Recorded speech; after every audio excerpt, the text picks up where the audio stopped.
Saya melihat kemarin mainnya juga sangat bagus, tetapi ya bola itu bundar, kadang bisa menang, kadang bisa kalah, biasa.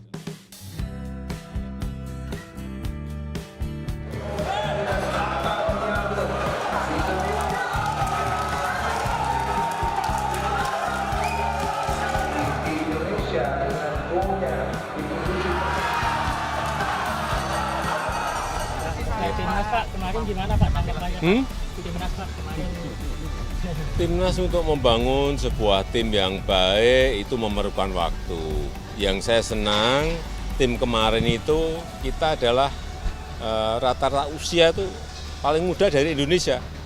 Karena di bawah 24 tahun. Saya kira bagus sekali dalam jangka menengah dan panjang, dan saya melihat kemarin mainnya juga sangat bagus, tetapi ya bola itu bundar, kadang bisa menang, kadang bisa kalah, biasa dalam sepak bola. Kita lihat nanti berikutnya dengan Vietnam, ya. Terima kasih.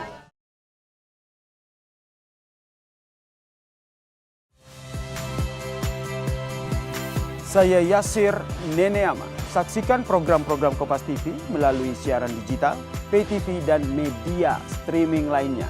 Kompas TV, independen, terpercaya.